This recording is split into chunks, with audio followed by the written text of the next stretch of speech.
Hola, buenas tardes. Estábamos haciendo un poquito de tiempo porque parecía gente, pero como vamos muy justo, empezamos y se irán incorporando. Buenas tardes, mi nombre es Pepe Cerezo y me he encargado de organizar y gestionar esta mesa redonda que hemos llamado Nuevos formatos periodísticos para nuevas audiencias, siempre con el driver que hemos jugado durante todas las sesiones del español, que iremos viendo cómo abordamos. Hemos traído a 4 representantes. Estaba anunciado que viniera Vanessa Jiménez de Contexto, pero por una indisposición no ha podido venir. Con lo cual, pues, tenemos un poquito más de tiempo para extendernos de las aportaciones de 4 de los proyectos más interesantes que están surgiendo en los últimos tiempos, algunos de ellos vinculados a cabeceras o a grandes grupos y otros proyectos que han nacido 100% no solo digitales, sino que han nacido 100% independientes.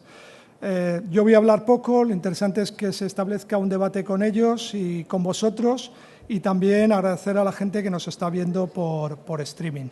Entonces, para empezar y ser muy rápido y muy conciso, presento a Delia Rodríguez. Delia Rodríguez es una periodista de largo recorrido. También ha participado en algunos de los proyectos emblemáticos como Soy Tú. Posteriormente estuvo en el Huffington Post y ahora es la directora y responsable de un proyecto del Grupo Prisa que se llama Verme. Como ellos dicen, muy orientado a los contenidos viralizables.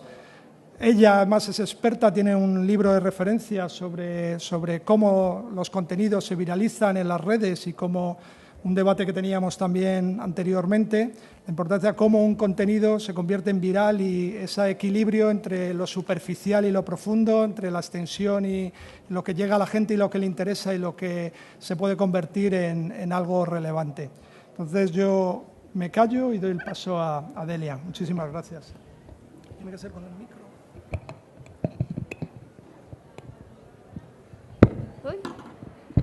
Bueno, muchas gracias, Pepe.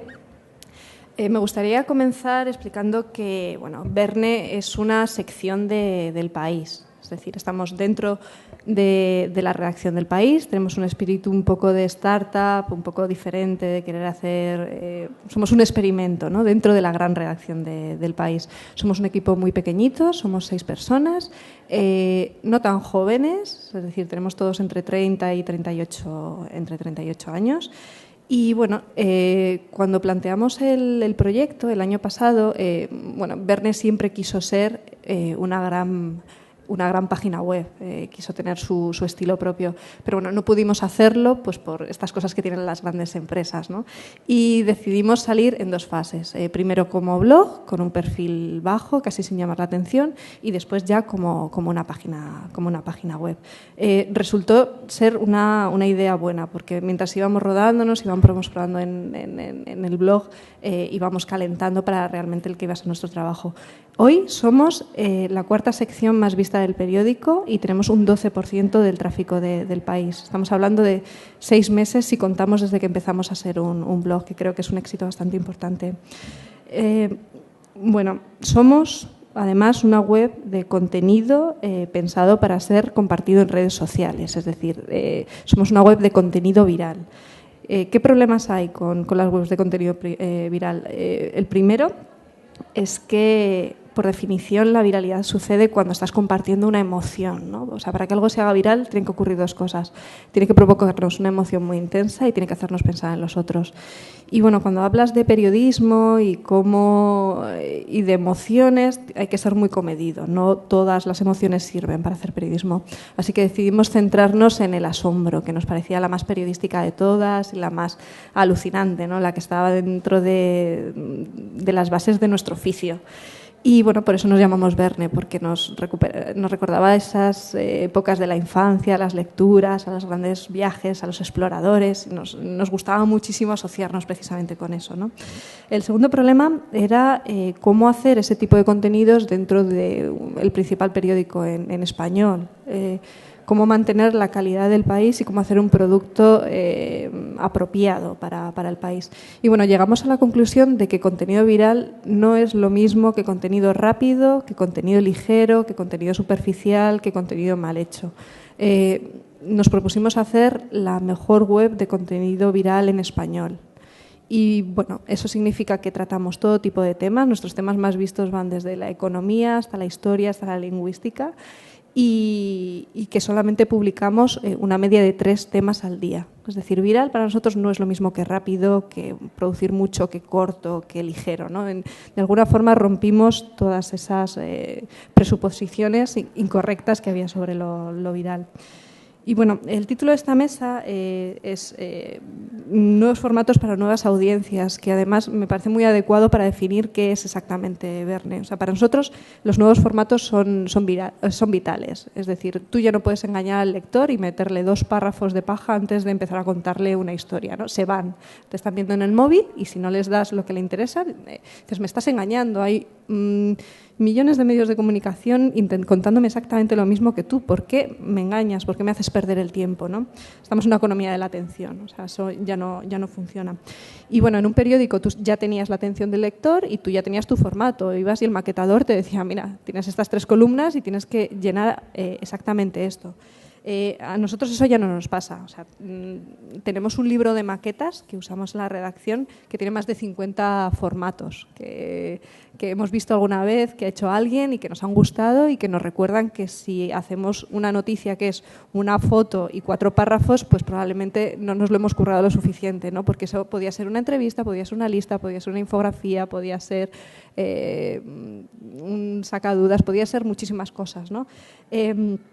Y luego el otro tema de la mesa son las nuevas audiencias, que también es algo totalmente Verne. Me gustaría dar un par de datos. O sea, el mes pasado el 80% de los lectores de Verne vino de redes sociales, el 80%, y el 60% de móviles. O sea, los periodistas creemos que los lectores están en su oficina, entran en el ordenador, entran en la home del país y a partir de ahí vienen. No, o sea, nuestro lector está en su sofá y ha entrado por redes y nos ha encontrado, ¿no? Y bueno, además, este lector es muy, muy, muy interesante para los medios. En el caso de Verne, la mitad de los lectores no era lector del país. Es decir, no hemos traído a la gente de la home del país y nos la hemos llevado a Verne, sino que hemos salido a las redes, hemos buscado a esos lectores y nos los hemos traído como lectores nuevos del país. Y bueno, también esto, ¿cómo se hace? ¿No? Bueno, este es el gran misterio, ¿no? Cómo hacerlo y cómo conseguirlo. Hay que trabajarlo muchísimo, es decir, conseguir este tipo de audiencia es muy complicado. O sea, nosotros hacemos contenidos específicos para redes sociales, o sea, nosotros hacemos temas para Facebook, hacemos temas para Twitter. Y luego, además, también está toda la parte técnica, ¿no? De hecho, Verne es la primera web responsive, es decir, adaptada totalmente para móviles del país. Y bueno, si queréis, no sé cómo voy de tiempo, Pepe. ¿Tengo un par de minutos? Vale, pues entonces me gustaría contaros algo relacionado con el español y es que los temas de lingüística son uno de los puntos fuertes de Verne. Y no lo digo porque esté aquí, sino porque es cierto, algunos de los temas que más éxito han tenido en Verne tienen que ver con las palabras y con el lenguaje. Uno de nuestros grandes éxitos se titula El olor de la lluvia sobre la tierra seca y otras 28 cosas que no sabías que tenían un nombre. Bueno, pues esta pieza, que es una pieza de palabras, tiene casi 1 millón de páginas vistas. Es decir, a la gente le encantó. Y además, no solamente a la gente española, sino también a la gente de fuera. Si quieres, eso viene bien para luego el debate. Vale. O sea, vamos a entrar luego en... Vale, pues creo que ya está. O sea, son a pinceladas lo que hacemos en Verne.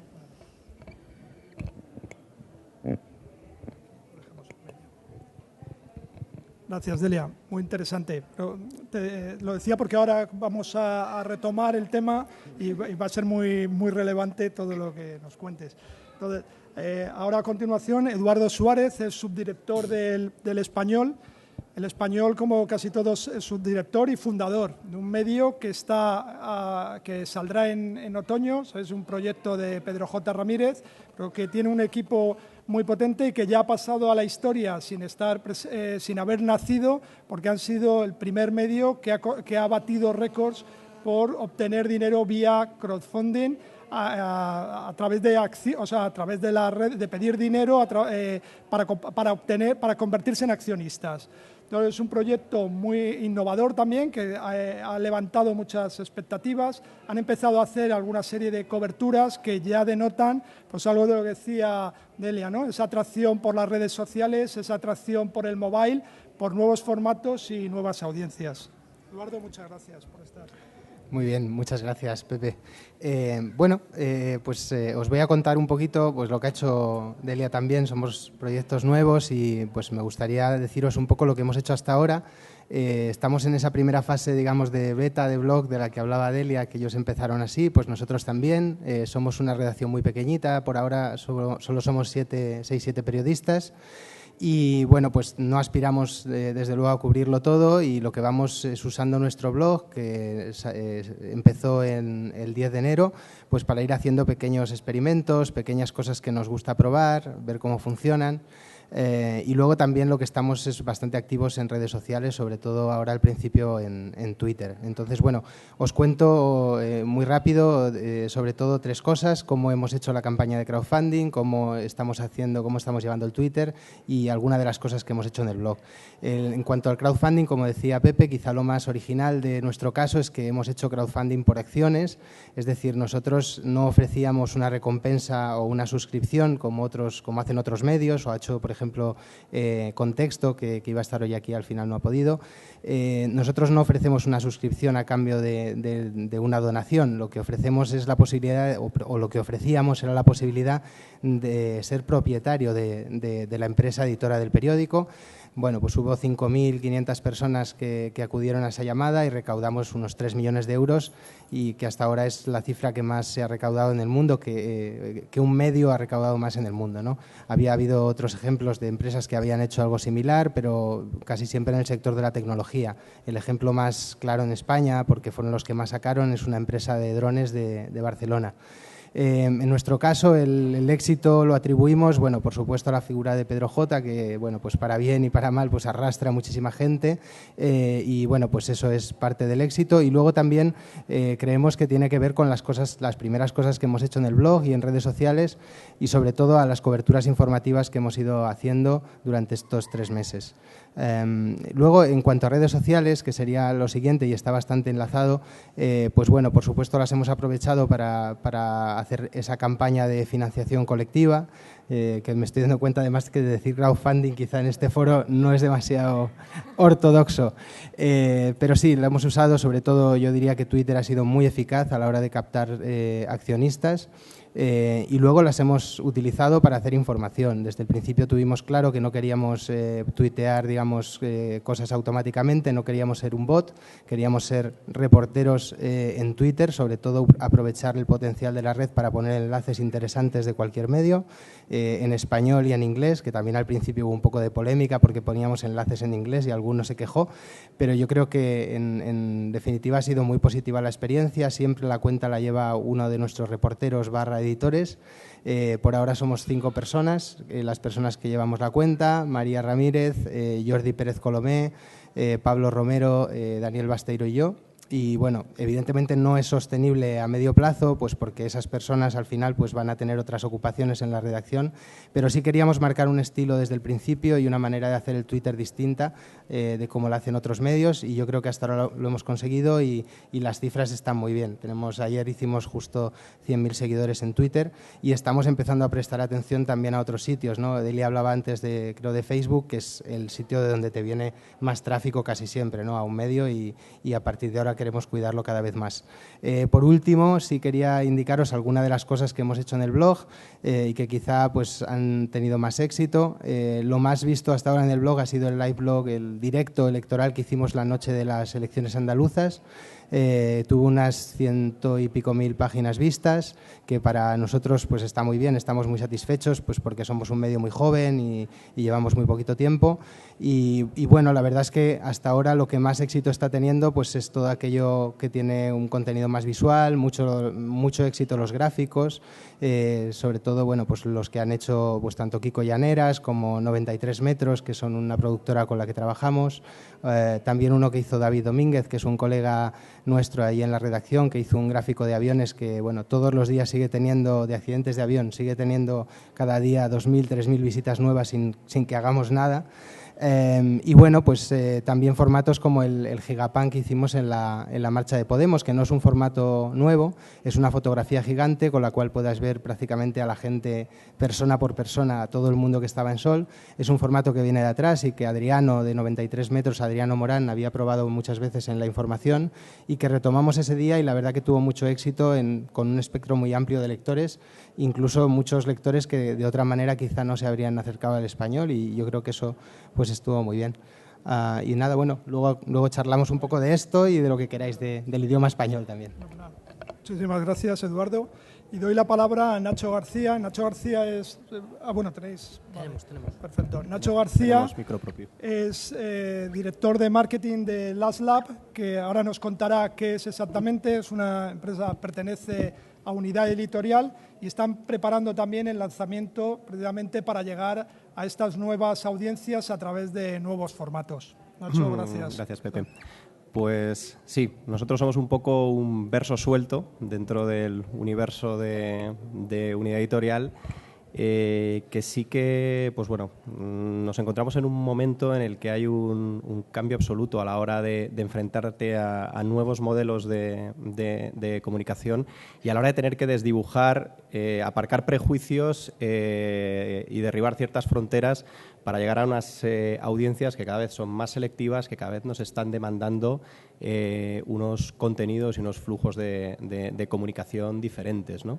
En nuestro caso, yo os quería hablar de dos proyectos que, comentados en frío, puede parecer que son dos nichos, dos verticales que poco o nada tienen que ver, ¿no?, con lo que ha sido la parte mollar de las audiencias de Unidad Editorial, como son, por un lado, el deporte extremo y, por otro lado, los videojuegos, ¿no? Y dices, ostras, con un grupo con una información muy seria, muy rigurosa, y de repente se están metiendo en estos terrenos, por negocios, se están metiendo en estos terrenos por moda. No, al final es una cuestión de coherencia, ¿no?, a la hora de alcanzar esas nuevas audiencias. Nos hemos dado cuenta que, igual que las redes sociales han puesto de manifiesto que la gente quiere ser protagonista, no quiere ser un mero receptor pasivo de la información, quiere participar, quiere construir.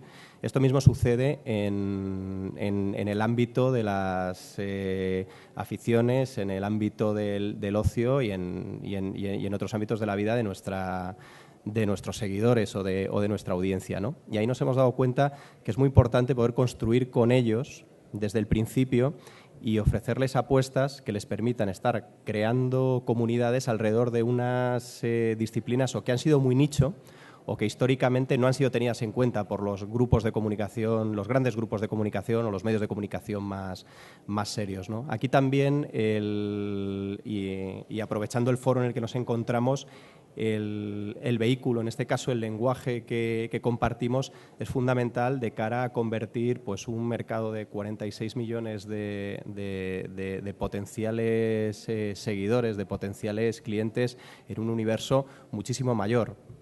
Nosotros, por ejemplo, con un cliente nuestro internacional, con PlayStation, que es una marca que todos conocéis, pertenece a un holding japonés, al grupo Sony Computer, ellos tienen muy claro que hay una polarización a nivel mundial. Hay un mercado anglo y hay un mercado latino para un producto que en teoría no debería tener esa división tan clara y marcada, ¿no? Y la estrategia de comunicación para uno y otro mercado están separándose diametralmente. Puede parecer un poco chocante, ¿no?, porque es cierto que si hablamos de Latinoamérica, su influencia cultural, por lo menos en este tipo de áreas que yo os estoy comentando, está más influenciada por la cultura anglo, por la cultura estadounidense, que además ha sido uno de los focos de creación, pues tanto el mundo del ocio digital como el mundo de este tipo de disciplinas no convencionales de deporte. Sin embargo, curiosamente, cuando nadie parecía que eso podía funcionar, algo tan clásico como la lengua que compartimos es lo que ha abierto la puerta para que ese salto y ese paso del océano, que parecía muy complicado para proyectos españoles o para compañías españolas, de repente sea mucho más sencillo. De hecho, hoy se publicaba que el 20% de la audiencia de marca.com, de la web, proviene de proviene del mercado latinoamericano, ¿no? Pues por varias causas, ¿no? Los jugadores que juegan en la Liga Española, que cada uno de ellos es un referente en su país y ya es un foco de generación de noticias y de contenidos per se, pero en nuestro caso nos ha demostrado que verdaderamente puede haber unas nuevas herramientas de comunicar, siempre colocando al lector, siempre colocando a la audiencia en el centro y construyendo con ellos, tanto generando contenidos como en tricom.com, que es este portal de deporte extremo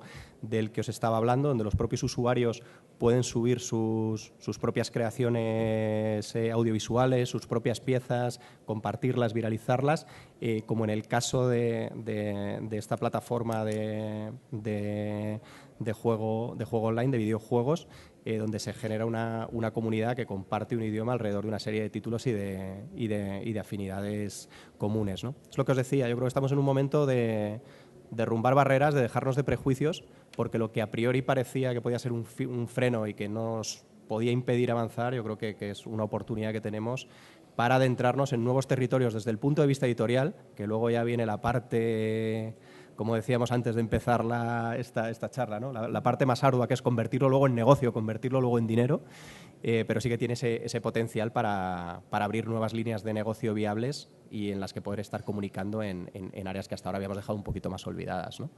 No sé cómo voy de tiempo. Que bien, para darle paso a Ricardo, y así yo creo que ya se ha abierto además temas que van a ser relevantes para el debate, inevitablemente. Hablaremos del negocio también. Ricardo Jonás es redactor y coordinador, ¿no?, de Hotdown, una, no sé cómo llamarlo, revista, medio, que atípico, se ha convertido también en uno de los medios de culto. Nace originalmente muy vinculado al papel, tiene una revista, pero que con una visión o con una aproximación de los temas muy digital, por decirlo de alguna manera. Y se ha convertido, sin duda, en un medio, yo creo, lo primero que le ha dicho Nacho al verle, ¿verdad? Le he pedido un autógrafo. Se ha convertido en uno de los medios de referencia, siendo atípico en su planteamiento y incluso en sus temáticas. Que nada, Ricardo, también gracias por estar con nosotros. Gracias a vosotros. Buenas tardes. Pues efectivamente somos una revista o artefacto, vamos a llamarlo artefacto, que es más amplio, que nacimos, va a hacer el mes que viene 4 años ya. Nació como una idea de un grupo de amigos, enemigos. Teníamos ganas, notábamos una ausencia de un medio cultural amplio que no se centrara exclusivamente en la actualidad, y decidimos hacerlo nosotros mismos, ¿no? En realidad, pues, al contrario que muchos otros medios, nosotros éramos, pues, 4 gatos con 4 duros que nos juntamos, concretamente juntamos 20.000 euros entre los 10, 12 socios que éramos al inicio, y nuestra idea era, básicamente, no sé si universalizar o democratizar la cultura, ¿no? Nuestra idea era hacer un producto cultural centrado en la cultura, pero ampliando el concepto cultura a lo que nos molara, básicamente lo que nos molara a nosotros, y eso incluye, pues, desde la literatura, desde el arte hasta el cómic, los videojuegos, el cine, el sexo, los deportes y un montón de cosas, ¿no? Además, desde una perspectiva, como decía antes, lo de universalizar, tomándonos con humor la gran cultura, la cultura académica, la cultura elitista, y dándole importancia a la cultura popular, a lo que siempre se ha considerado, se ha tratado en fanzines, etcétera, ¿no?, la cultura basura. Y queríamos igualarlo, hacer un poco una labor divulgativa, acercar al público más académico y más especializado, quizá a priori menos interesado en la cultura popular, acercárselo, presentárselo en un formato muy bonito y muy culto para que le entrara por los ojos y convencerle de que eso también es cultura y es importante. Y a su vez, la cultura más árida, más difícil, más ladrillazo, ¿no?, presentarla de una manera divulgativa, con un tono más distendido, más fácil, para que cualquier lector, sea cual sea su formación, le pudiera parecer interesante y entretenido, ¿no? Y bueno, esa era la idea. Luego la manera de llevarla a cabo fue lo que se dice ahora modernamente monetizarlo. Pues sencillamente nos dedicamos 1 año en la web simplemente, y gracias al trabajo en las redes sociales y los agregadores de noticias conseguimos una comunidad, creamos una comunidad Y una vez tuvimos esa comunidad al cumplir el año, decidimos salir en papel. Pensamos, si tenemos X cientos de miles de lectores, con que un pequeño porcentaje decida comprar esto, que puede llamarse un producto premium, digamos, ¿no? Pues puede funcionar, y efectivamente funcionó. Y ahora mismo llevamos 10 números, son trimestrales, vamos a sacar el 11º. También hemos sacado libros, hemos diversificado, hemos hecho una editorial, sacamos guías de cine de ciencia ficción, de cómic, sacaremos más, de series adolescentes dentro de 3 meses, etcétera.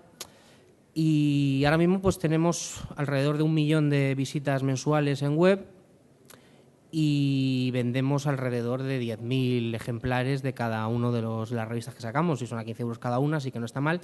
Gracias a eso pues tenemos el 70% de nuestros beneficios se obtiene de la venta del papel, eso que se supone que está muerto, y luego tenemos un 60%, diríamos un 60%, y luego un 20% de publicidad y un 20% de otras historias.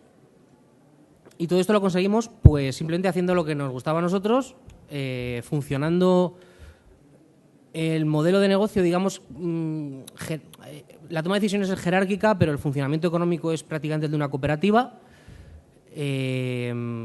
haciendo lo que nos gusta. Lo que nos gusta incluye huir del tono periodístico, que es lo que todos conocíamos de las revistas que leíamos y que nos gustaba para algunas cosas, para la actualidad y para las noticias está muy bien, pero nosotros queríamos hablar de cosas que a lo mejor habían ocurrido hace 50 millones de años, y creíamos que el lenguaje literario, el tono literario, cada autor entre su estilo era más adecuado que el periodístico para estas cosas, siempre y cuando no hables de la actualidad, ¿no? Y hasta ahí hemos llegado, y ya digo, vamos a cumplir 4 años dentro de poco, y esperemos que aguantemos por lo menos hasta cumplir los 4 años. Y este es el resumen de la movida. Luego hablaremos un poco del español ya cuando preguntes.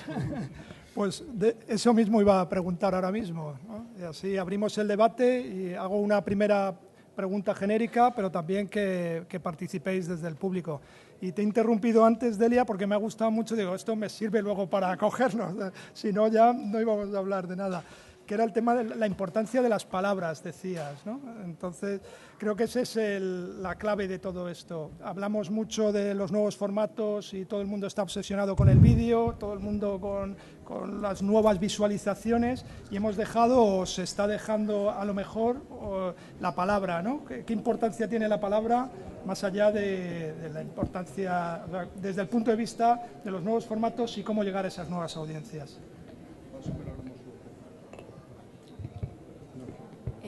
A ver, hay 2 grandes formas de llegar a la audiencia, ¿vale? Esto lo sabe todo el mundo, ¿no? Son las 2 grandes maneras. Una es dirigirte a un público muy amplio y la otra es dirigirte a un nicho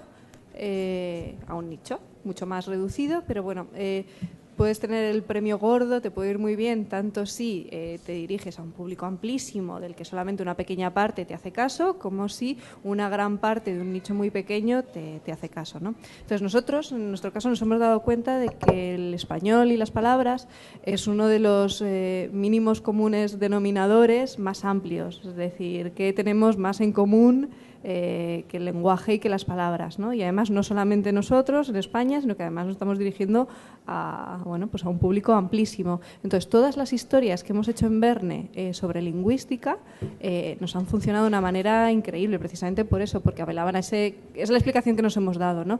A ese mínimo común denominador. Y hablaba pues de esa historia sobre el olor de la tierra, de la lluvia sobre la tierra mojada, ¿no? 1 millón de páginas vistas, o sea, es uno de nuestros grandes éxitos. Luego tenemos otra historia, por ejemplo, que son lo titulamos los mejores gazapos de la histeria, de la historia. Y bueno, este tema consiguió 24.000 compartidos en Facebook, es decir, 24.000 personas lo compartieron en Facebook. Lo que pasa que, claro, hay que encontrar esos temas que son muy clásicos, pues bueno, hay que titularlos bien, hay que escribirlos bien, hay que hacerlos pues mejor que nunca, ¿no? Pero el premio que te puedes encontrar si lo haces bien es ese, ¿no? Que estás llegando a un público al que antes no podías llegar, ¿no? O sea, precisamente gracias a las redes sociales. Ricardo, ¿qué querías hablar sobre el español? Bueno, pues es que en nuestro caso también hemos tratado bastante el tema de la lengua, porque aparte de que en nuestro caso queremos buscar un público muy amplio, porque como he dicho antes que nosotros pues hablamos de las cosas que nos gustan, y como al principio éramos 15, 20 y ahora somos 200, pues nos gustan muchas cosas distintas. Somos muy generalistas, no nos importa, no buscamos con un público concreto. Nosotros intentamos tener un público bastante amplio y tratar muchos temas, y entre ellos la lengua. Y entre otras cosas, porque nosotros, cuando empezamos, pues muchos de nosotros somos o estábamos a punto de ser filólogos. Éramos casi una secta dentro, ¿no? En la mayoría éramos entre filólogos, informáticos, ingenieros, es lo que más éramos los fundadores del invento. Y la lengua nos interesaba mucho y hemos hecho bastantes artículos. Y es que es una cosa que a la gente le gusta, a los lectores les interesa mucho. Sobre todo las novedades. O sea, hemos hecho artículos sobre las novedades en el diccionario, las nuevas palabras que se aceptan. Aparte de que hemos hecho reportajes sobre Fundeu, sobre la Real Academia, entrevistas a académicos, etcétera. Y es una cosa que a la gente le interesa mucho, por un lado porque, por ejemplo, en las redes sociales siempre hay mucha indignación. Cuando la RAE dice que admite la palabra amigobio, arden las redes. Lo típico que las redes arden y que a la gente le parece muy mal. Quizá porque las instituciones lingüísticas o nadie las hace mucho caso o no se explican demasiado bien, no explican por qué aceptan ciertas cosas. Y nosotros, como he dicho en esa labor divulgativa, queremos explicar pues por qué amigobio se acepta y no es una cosa para salir a la calle y quemar contenedores, y porque 7 millones de personas en Latinoamérica utilizan esa palabra. Que tú no la hayas oído nunca no significa que no esté bien. Y hacemos ese tipo de artículos con una intención divulgativa. Eduardo, vosotros os llamáis El Español, ¿no? Sí, yo juego en casa hoy. No, bueno, la verdad es que ellos tienen razón. Nosotros solo, claro, llevamos muy poquito tiempo y no hemos publicado muchos artículos, pero uno de los que hemos publicado es un artículo también sobre el idioma, que es bueno, hay un tuitero, no sé si lo conocéis, pero recomiendo que lo sigáis, que es Larra on Fire. En Twitter es @lavozdelarra. Y bueno, pues él nos escribió un alegato a favor de la tilde del solo, del adverbio solo, y la verdad es que tuvo bastante éxito. Parece una historia un poco así chorras, pero estaba muy bien argumentado y fue muy compartido también en redes sociales. Bueno, al margen de los artículos, digamos, filológicos, a mí me gustaría hablar un poquito pues del reto que tenemos, ¿no? de llegar más allá de España, ¿no? A audiencias fuera de España. Y bueno, la verdad es que la experiencia de la que más quizá pueda hablar es de los años que he estado en Estados Unidos, donde el español evidentemente es una lengua emergente, pero donde hay muchas barreras y lo estábamos hablando también antes de empezar, para intentar construir un medio en español que realmente llegue a todas las comunidades que hay allí. El primer obstáculo evidente es que las comunidades están muy fragmentadas. Hay una que es muy grande, que es la comunidad de mexicanos, pero luego hay grupos muy pequeñitos y muy relevantes también, de salvadoreños, de mexicanos en Nueva York, de dominicanos o puertorriqueños, que no solo tienen sus referencias culturales, sino que cada uno tiene casi incluso su propio idioma, ¿no? Y a veces es muy complicado escribir en un lenguaje neutro pues para todos, ¿no? y sobre temas que interesen. Y luego el segundo problema que quizá hay es esas segundas y terceras generaciones pues cuya lengua materna puede ser el español, pero cuya lengua, digamos, cotidiana no lo es para nada. Y de hecho uno de los signos que apuntan hacia ahí es que cuando Univisión ha querido, que es el gran canal en español de Estados Unidos, ha querido hacer un segundo canal para público más joven, para lo que llamamos la generación del milenio, pues lo ha hecho en inglés y no en español, que es este experimento que les va por ahora bastante bien, que se llama Fusion. Entonces eso te da una idea de los retos y de los desafíos que nos esperan cuando intentamos pues ganar lectores y ganar audiencias en un país tan complicado, ¿no? Yo creo que de todas formas hay maneras de hacerlo, y yo creo que la gente de Verne lo está haciendo muy bien, la gente de Materia también, que estábamos hablando antes, porque hay muchos temas que sí que interesan y tienen un interés global, y bueno, pues desde la ciencia, incluso la propia filología que hablábamos, o otros temas, pues tienen un alcance. Los videojuegos, que decía antes Nacho, tienen un alcance global, y sí que podemos hacer contenido que realmente se comparta en todas partes casi por igual. Y lo último que quería decir en relación a eso es que muchos medios anglosajones, pese a que hay todos estos obstáculos, obstáculos y estos problemas de los que he hablado, pues ya se están poniendo las pilas. El New York Times hace 2 o 3 meses ha iniciado una cuenta en castellano que se llama New York Times América y donde va compartiendo artículos traducidos, algunos no muy bien traducidos, es decir, o en un idioma un poquito especial, pero sobre todo a raíz de todo lo que pasó con Cuba y las nuevas relaciones diplomáticas entre Estados Unidos y la isla, ellos han traducido varios de los artículos y reportajes y editoriales que han hecho al español y bueno, mi impresión es que ya están entrando en ese mercado, igual que pues otros medios que no han entrado todavía pero que se lo están pensando seriamente, como el Atlantic, como Quartz. BuzzFeed acaba de abrir una edición en México y quizá la van a abrir más allá de ahí, ya tiene unas grandes historias en español y buenos reporteros hispanos. En fin, la oportunidad está ahí para cogerla y bueno, yo creo que también los medios españoles a veces han cometido el error quizá de intentar hacer lo que hacen otros medios hispanoamericanos en sus países y yo creo que eso no es una buena estrategia porque nunca vas a poder competir con El Tiempo en Colombia o con Clarín en Buenos Aires. En cambio, sí que sobre todo hasta ahora hemos tenido los grandes periódicos muchos recursos para hacer una cosa seria e informar sobre otros sitios del mundo donde quizá los periódicos latinoamericanos no tenían tantos recursos y ahí quizás sí que puede haber una oportunidad. Lo que pasa es que cada vez más tendremos que competir con los grandes medios anglosajones que van a traducirlo todo, claro. Yo creo que has dado en la tecla de varios temas que teníamos apuntados esta mañana, por ejemplo, y ha sido una constante durante todo el día cuando se habla del español y como driver de negocio, cómo los anglosajones sí lo han sabido hacer, sí lo han conseguido gracias al inglés, pero el español no ha sabido consolidar. Y ese problema de la fragmentación es evidente. ¿Cómo lo veis vosotros? Vosotros todavía no habéis empezado, Ricardo, todavía no habéis empezado la internacionalización, ¿no? Pero ¿cuál es vuestra perspectiva? Y luego tú, Nacho. No, es uno de nuestros proyectos, no solo Latinoamérica, sino también incluso en el resto del mundo. Uno de nuestros proyectos es traducir al inglés nuestros contenidos y llegar al público hispanoamericano, pero es un proyecto a largo plazo porque somos pocos, como digo, no es mucho trabajo y es uno de esos proyectos que tenemos y que ya iremos haciendo. El proyecto de los libros de historia de ciencia ficción y cómic surgió hace 2 años y ha salido este. Luego dentro de 2 años estamos hablando, pero de momento no.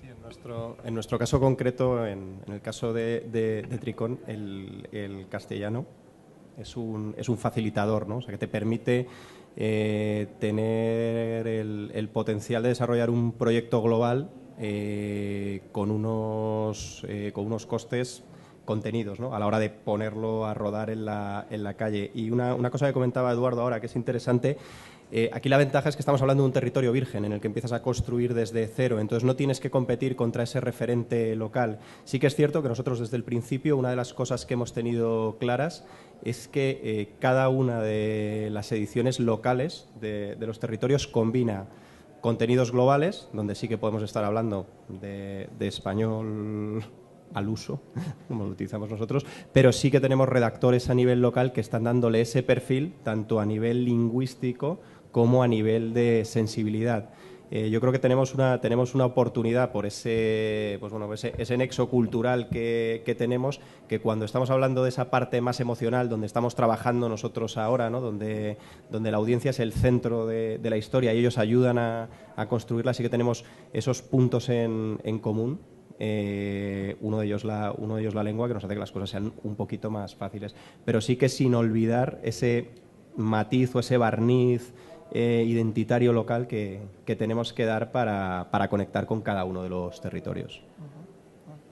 Interrumpirnos o si hay alguna pregunta para participar, si no continuamos nosotros, pero pararnos cuando queráis y preguntar. Habéis hablado y ha salido mucho distintas palabras para definir lo de los nuevos formatos, ¿no? Ricardo hablaba incluso de artefactos.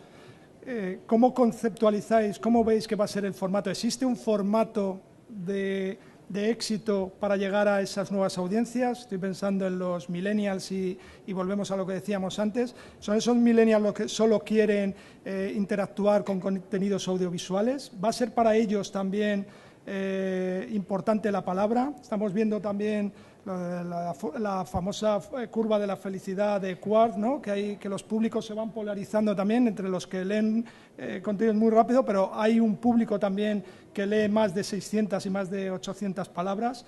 ¿Cómo veis que se puede desarrollar? Delia.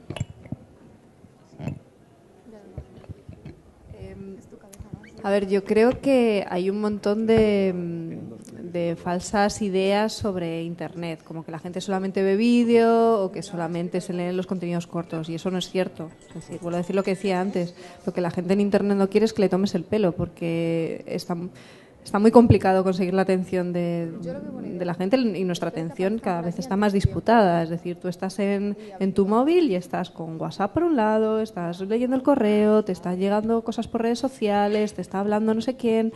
Entonces, si tú quieres leer algo, lo quieres leer en el formato perfecto y perfectamente contado. Entonces, si metes la pata y un tema que tenía que ser largo lo haces corto, vas a defraudar al lector. Si el tema que tenía que ser corto le das demasiado bombo, lo sobredimensionas y lo conviertes en una cosa que no es, también vas a perder la atención de la gente, ¿no? Entonces, lo importante es darte cuenta de cuál es ese formato adecuado para esa historia, ¿no?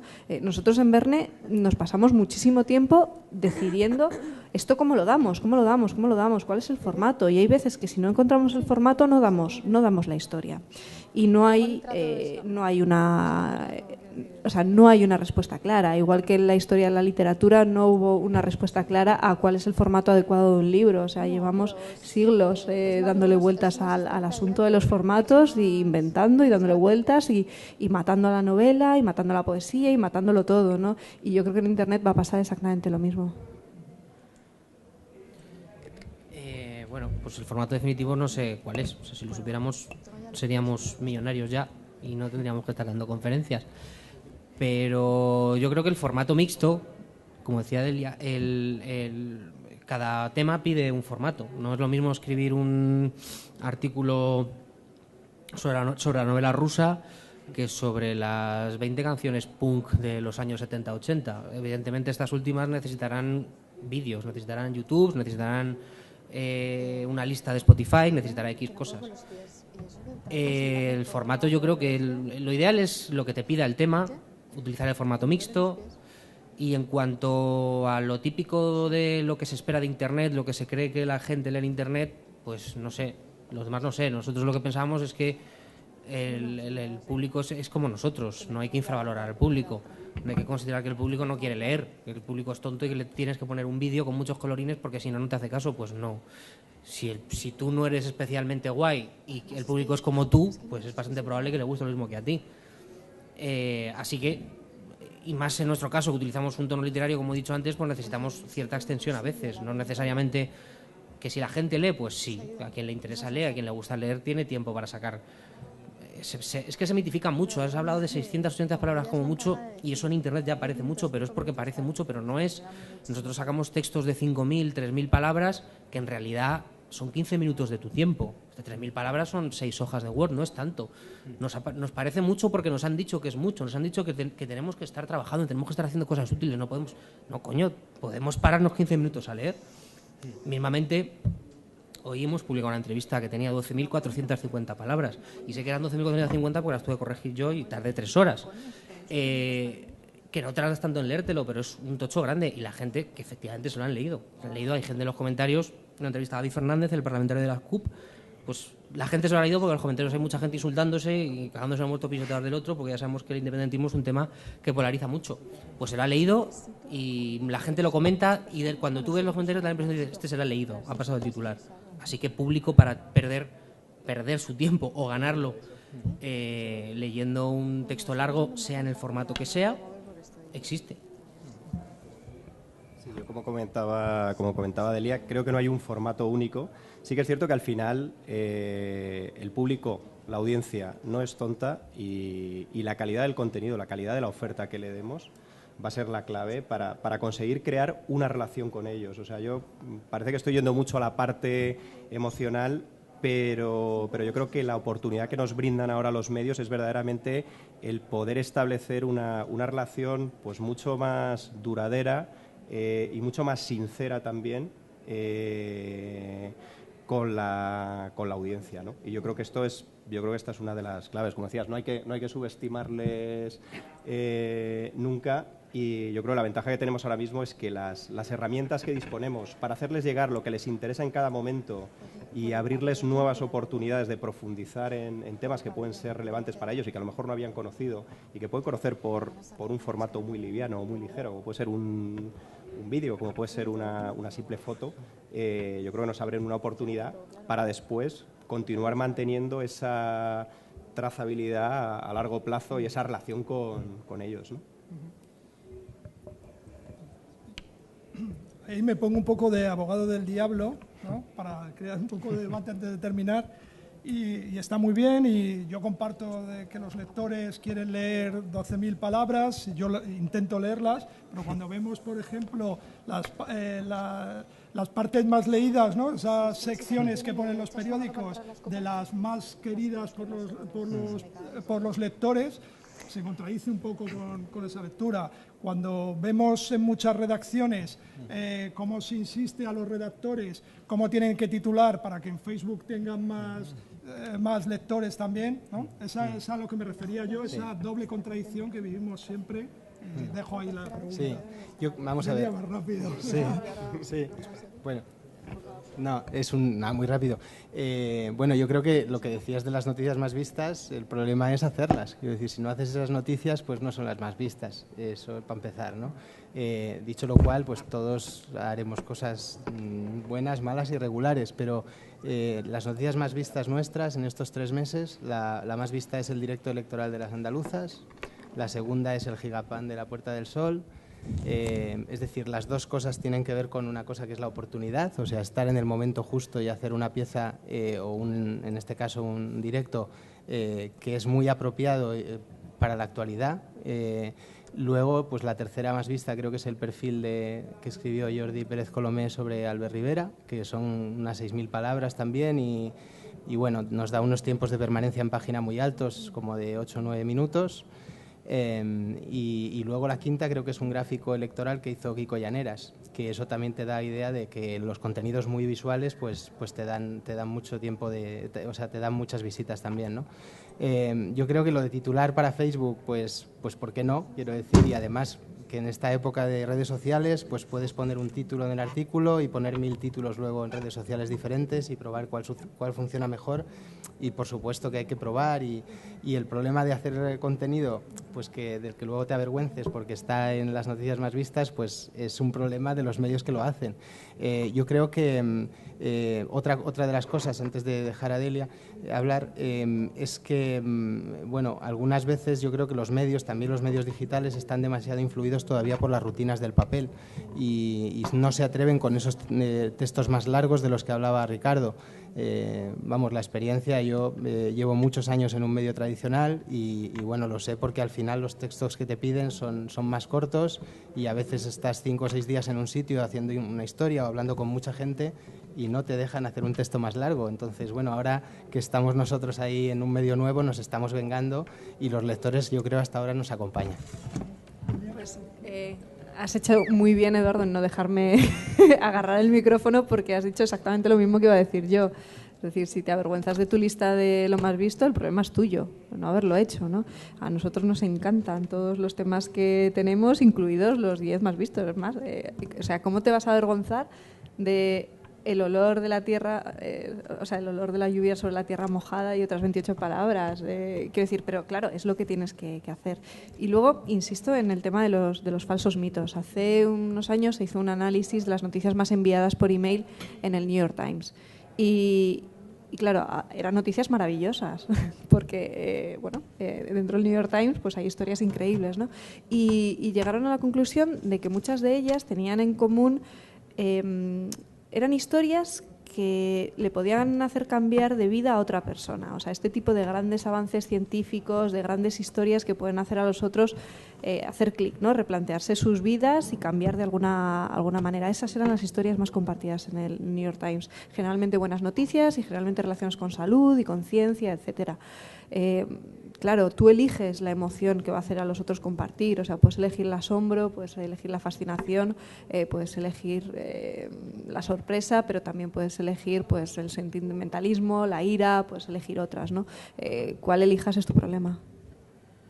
Bueno, y antes de terminar, que creo que ya vamos a terminar, claro, una cosa son las más clicadas y otra cosa es las más leídas, y yo creo que eso también es un poco trampa, ¿no? Esas estadísticas al final no reflejan si te quedas hasta el final. Da para un debate, Nacho. Sí, yo simplemente quería comentaros que al final cada lector, cada persona nos está demandando algo diferente en cada momento, ¿no? Entonces, es verdad que nosotros tenemos que intentar crear taxonomías, tenemos que clasificar, tenemos que intentar anticipar, pero yo creo que vuelvo un poco a lo que hablábamos antes, ¿no? Al final, si la calidad del contenido es buena y si después tienes la posibilidad de profundizar en esa experiencia, habrá artículos de 6.000, habrá artículos de 3.000 y muchas veces, como te decía antes, pues a lo mejor la puerta de acceso ha sido un titular en redes sociales que lo que ha conseguido es engancharte para que luego pues puedas disfrutar de ese contenido de calidad que está detrás de ese titular, ¿no? Fenomenal. Tenemos que ir terminando. Si hay tiempo para una pregunta más, si queréis hacerla vosotros, y si no, le voy a dar la paso a Ricardo y que hicierais una última. Es inevitable hablar, si es difícil encontrar los formatos, ¿cuál es el formato del modelo de negocio, ¿no? Por lo menos decir algo, ¿no? Para que no termine la mesa sin haber tocado, aunque sea tangencialmente, este tema. Ricardo. Perdona, no es que no escucho la última. Iba a responder a la otra, pues se me ha pasado la anterior. Iba la anterior. Si quieres, vale. Como antes hablabas del modelo de negocio, Ahora une los dos la temas también. si te viene bien. Lo de las 10 más leídas, sí. Yo creo que a mí me parece bien que en general que el público lea lo que le da la gana. O sea, la gente, si en cierto medio el artículo más clicado son las 7 depilaciones más extremas de cejas de futbolista, pues si hay gente que le interesa, pues esa gente que lo lea. O sea, yo concretamente en mi medio no lo voy a publicar, pero si hay un medio que lo quiere publicar y tiene sus lectores, me parece fenomenal. No me parece una cosa juzgable, en cualquier caso, lo que se hace para conseguir clics o conseguir lecturas, siempre y cuando tú sepas por qué lo haces. Vamos. Sobre los modelos de negocio, si queréis ya para ir terminando, tenemos que ir muy rápido, pues nos están dando la hora. ¿Cuál es el modelo de negocio? ¿Cuál es el formato? Bueno, maravilloso, ¿no? Evidentemente, como decía Ricardo antes, si tuviéramos esa respuesta, no estaríamos, bueno, sí estaríamos dando conferencias, pero a lo mejor en el foro de Davos, ¿no? No, yo creo que al final estamos en un momento de oportunidades, como os decía antes, de dejarnos de prejuicios con esta nueva manera que tenemos ahora mismo de comunicar. Yo creo que van a ser rentables aquellos formatos que coloquen a nuestra audiencia en el centro, que hagan que seamos relevantes para ellos en todo momento y que luego ahora mismo, con todas las herramientas que tenemos y todo el seguimiento que puedes hacer de esa audiencia, se pueden estar abriendo diferentes ventanas más allá de la distribución y más allá de la publicidad, que han sido los dos pilares tradicionales de la industria editorial, ¿no? O sea, ahora el conocimiento que podemos llegar a tener de nuestros lectores pues hace que, respetando la confidencialidad, respetando la independencia del medio, podemos estar ofreciéndoles a lo mejor otros servicios que antes, como medio de comunicación, no les podías ofrecer. Sí, bueno, en nuestro caso, el modelo de negocio, que todavía lo estamos armando, pero sí tenemos una cosa muy clara. Queremos depender en lo posible, en todo lo posible de nuestros lectores. Es imposible depender por entero y el modelo que buscamos no es un modelo cerrado. Queremos ser un medio abierto, compartible y que estemos en todas partes, pero sí queremos que nuestros lectores sean parte del proyecto, tengan parte de la propiedad del proyecto y bueno, pues tiene que ir por ahí. Y también yo creo que para todos, no solo para nosotros, hay muchos medios muy buenos de mucha calidad que no dependen de sus lectores y solo dependen de la publicidad, pero es ese es nuestro modelo. Y yo creo que lo que sí que vale para todos es conocer muy bien a tu lector. O sea, yo creo que eso es una cosa que los medios en España, o muchos medios en España, por ahora no están haciendo, y donde hay de verdad pues más oportunidades de negocio también en el ámbito de la publicidad.